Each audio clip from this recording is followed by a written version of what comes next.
इनकी हत्याएं आखिर क्यों होती हैं। उससे पहले मेघवाल की हुई थी, जितेंद्र मेघवाल की हुई थी। अभी हफ्ते भर पहले ही जालौर की घटना, क्योंकि जालौर पूरे राजस्थान से मेरा ताल्लुकात है और उधर एरिया से मेरा ज़्यादा है। जालौर बाड़मेर इलाका जो है, बलोत्रा साइड, उधर से मेरा ताल्लुकात ज़्यादा है, तो मैं जानता हूँ वहाँ की रग रग को। एक मेघवाल साधु को गले में फांसी लगा के पेड़ पे लटका दिया। एक घटना और थी, शायद आपको ना पता हो, लेकिन मैं बता देता हूँ। तो ये हिंदू राष्ट्र है और हिंदू राष्ट्र में ऐसा होता ही है ना। हिंदू राष्ट्र कहाँ है? नहीं, हिंदू राष्ट्र है, कौन कह रहा है हिंदू राष्ट्र नहीं है?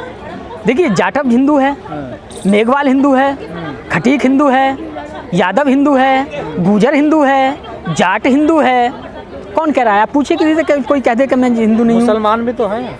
तो मुसलमान भी तो पूरा प्राचीन हिंदू है। मुसलमान भी तो प्राचीन हिंदू है। अगर वो मुसलमान होता तो उसे पता नहीं होती मैं किस कैटेगरी में हूँ, क्या करना है। हिंदू राष्ट्र है, ये हिंदू है, तो फिर ये हिंदू राष्ट्र की मांग क्यों कर रहे हैं? नहीं, वो बताना चाहते हैं, क्योंकि कानूनन उनका हिंदू राष्ट्र चालू है।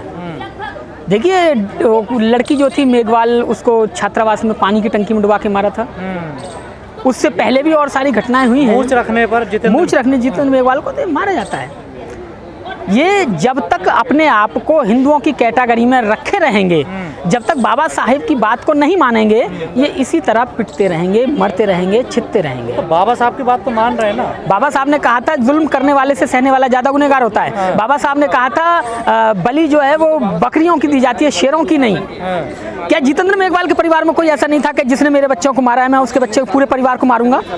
फूलन देवी भी अगर इसी बात में रहती कि मुझे न्याय मिलेगा, कोर्ट मुझे न्याय देगा, तो ये साबित करने में रह जाती कि बलात्कार किया किसने था। तो आपको संविधान पे, कानून व्यवस्था पे विश्वास नहीं? कानून पे विश्वास है पूरा, लेकिन कानून अपनी रक्षा के लिए भी तो देता है कि आप अपनी आत्मरक्षा में दूसरे की जान ले सकते हैं।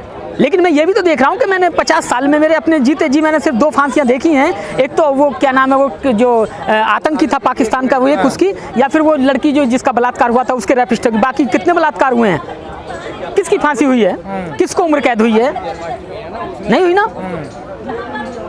आज फूलन ने अपना बदला लिया। शेर सिंह राणा ने, कहते हैं कि शेर सिंह राणा ने मारा, वरना उसकी क्या औकात जो फूलन को मार दे। पर मार तो दिया लेकिन अब उसने कह दिया, लोगों ने कह दिया उसने मारा है, लेकिन क्या हुआ उसको? आज घूम रहा है ना, उसका सम्मान हो रहा है, हिंदू सम्राट कहते हैं उसको। तो फिर दलित क्या करे आखिर? तो इनमें दलित सम्राट नहीं बन सकता कोई।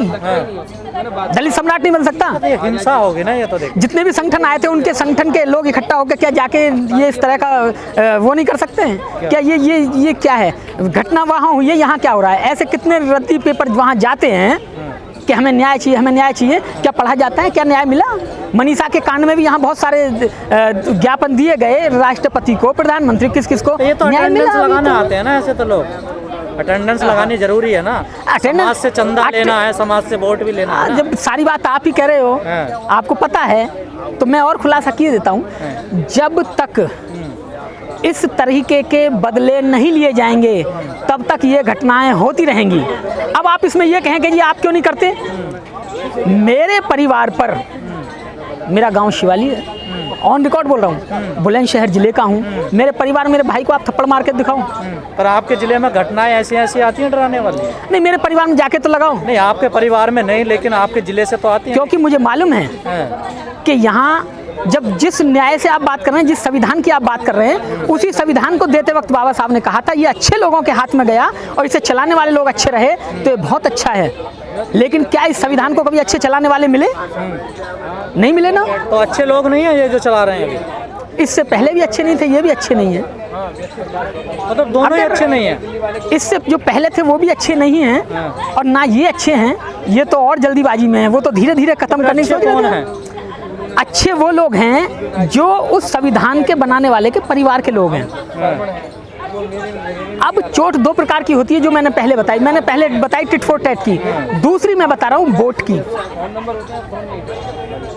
ये 2 चोट आपको करनी होंगी, इनमें से एक कर लो आप, कोई भी कर लो, या तो टिट फॉर टैट कर लो या वोट की चोट कर लो। वोट की कीमत तो भूल गए ना आप लोग। तो भूल गए तो अब फिर इस पे आ जाएं। अगर जितेंद्र मेघवाल और बहुत सारे कांड उठाओ, ये इंद्र हुआ है, कोई सांसद बोल रहा है 131-32 सांसद भाई वो तुम्हारे नहीं है। क्यों वोट नहीं दिया आपने? किसने? मैंने तो नहीं दिया। हाँ। मैंने नहीं दिया वोट, मैंने तो अपने को दिया। आपके भाई ने दिया होगा। मेरे परिवार ने, मेरे लोगों ने अपने आप को वोट दिया। परिवार बता रहे थे सारे SC/ST वालों को कि मैं नहीं, ओबीसी बाबा साहब का परिवार ही है ना ये सब लोग। देखिए, बाबा साहब का परिवार वो है, किसका परिवार मानते हैं बाबा साहब को? आप कैसे किसी को कह सकते हैं बाबा साहब का परिवार? बाबा साहब का परिवार वाला वो है जो 22 प्रतिज्ञाएं ग्रहण करता है, जो ये कहता है कि जुल्म करने वाले से सहने वाला ज्यादा गुनाह, मैं नहीं सहूंगा जुल्म, जो ये कहता है मैं बकरा नहीं हूँ, मेरी बलि नहीं दी जा सकती, मैं शेर हूँ, मैं तो बलि लेता हूँ, मैं कच्चा मांस खाता हूँ, उबला हुआ भी नहीं खाता, वो बाबा साहब का आदमी। तो कैसे कह सकते हैं किसी को भी जरूरी है बौद्ध धर्म ना अपनाए लेकिन 22 प्रतिज्ञाएं जरूर अपनाए? वो अम्बेडकरवादी है। जो व्यक्ति बाबा साहब की 22 प्रतिज्ञाएं मानता है वही अम्बेडकरवादी है। बाकी तो नाम के पीछे अम्बेडकर लिख लो, बौद्ध लिख लो, कुछ भी लिख लो, उससे कुछ होने वाला नहीं है, कुछ होने वाला नहीं है। घटनाएं होती रहेंगी। सरकार आपकी नहीं, प्रशासन आपके साथ नहीं, पुलिस आपके साथ नहीं, मीडिया आपके साथ नहीं, सरकार आपकी नहीं आने वाली, तो फिर होगा क्या? फूलन के साथ कौन था? शेर सिंह राणा के क्या नाम था, मेरठ के राम, उनके साथ कौन है? करते हैं फिर फूलन देव आ गए, कभी कभी कलम को तलवार में क्या अंतर है? कभी कलम को तलवार बनाना पड़ता है, और जब तक कलम तलवार का काम नहीं करती वो कलम ही नहीं है। जो कलम तलवार का काम ना करे वो कलम नहीं है।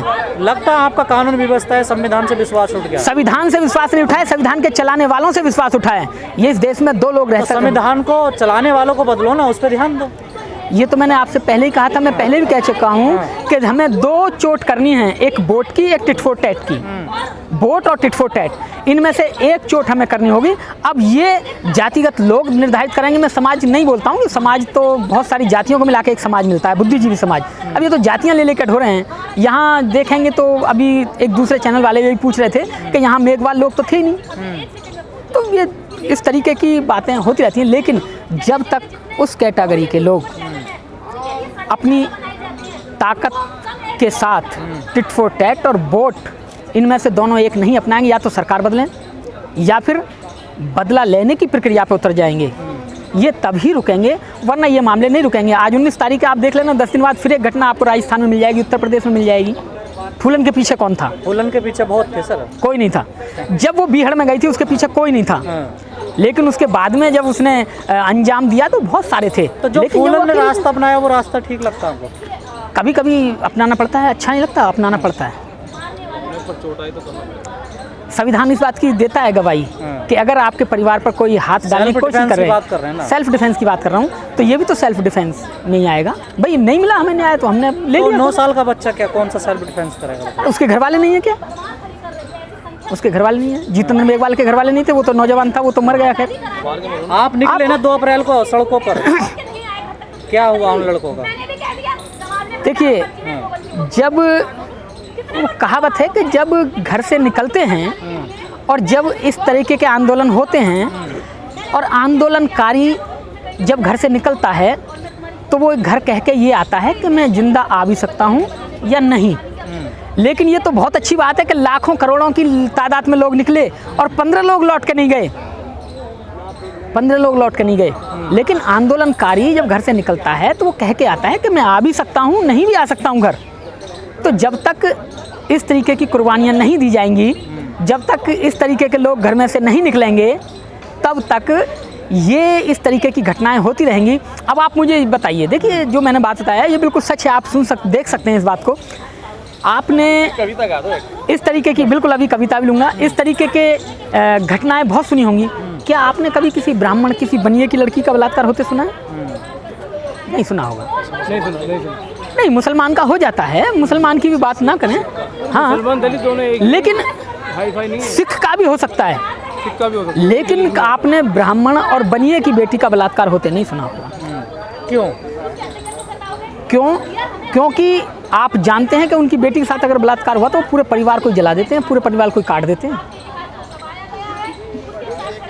ये कानून उनके लिए भी है, ये कानून उनके लिए भी है। यहाँ बलात्कार तो दूर की बात, अगर लड़की घर से चली जाए तो उस लड़के को भी मार देते हैं, काट देते हैं। अगर लड़की चली जाए, वो तो अपनी मर्जी से गई है ना, उसमें तो 50% सहमति है, फिर भी काट देते हैं। बलात्कार तो बहुत बड़ी बात है, बलात्कार में तो लड़की भी सहमत नहीं होती, और जहाँ लड़की सहमत है और किसी लड़के को लेकर भागती है तो उसे भी कानून की शरण में जाना पड़ता है कि मुझे बच्चा लो, मार क्यों मार देंगे। है तो गैर कानूनी ना जो भी है। देखिए कानूनन गैर कानूनन जब जान पे बनाती है फिर कुछ दिखाई नहीं देता है। अब हमारी जान पे बनी आ रही है, बलात्कार हो रहे हैं, बच्चे मारे जा रहे हैं, अब हमारी जान पे बनी हुई है, अब हमें कानून दिखाई नहीं देता है, अब कानून दिखाई नहीं देता है। अगर मनीषा के बलात्कारियों को सज़ा मिल गई होती फास्ट ट्रैक कोर्ट के अंदर हफ्ते भर में या महीने भर में, तो मैं कहता हूं कि आज कोई दूसरा बलात्कार नहीं होता, ये घटना नहीं घटती। जितेंद्र मेघवाल की घटना को 6 महीने 1 साल होने वाला है। निर्भया के दोषियों को मिली ना फांसी, फिर भी हो रहा है ना। निर्भया ब्राह्मण थी, आपको पता नहीं पता, मैंने खुद कहा है आपसे अभी, ब्राह्मण की बेटी के साथ बलात्कार होगा तो इस देश में फांसी भी लगेगी, और फांसी नहीं लगी तो ब्राह्मण के परिवार के लोग उसे काट देंगे, उसे मार देंगे। और एक ब्राह्मण की बेटी के साथ ऐसा हुआ, उसे फांसी लग गई, अब आगे कम से कम कितने सालों तक ब्राह्मण की बेटी का बलात्कार नहीं होगा। और वाल्मीकि, जाटव, धानक, खटीक, SC यानी शेड्यूल्ड कास्ट के लोगों के कितने बलात्कार होते हैं, कितनों की FIR होती है, उनके साथ फिर वही होता है, क्योंकि कानून पे वो भी चलते हैं, उनका कुछ भी नहीं होता, साक्ष्य मिटाए जाते हैं। यहाँ तो घड़े तक हटा दिए। मतलब लड़ने की जरूरत है, अभी लड़ने की जरूरत है, मरने मारने की जरूरत है।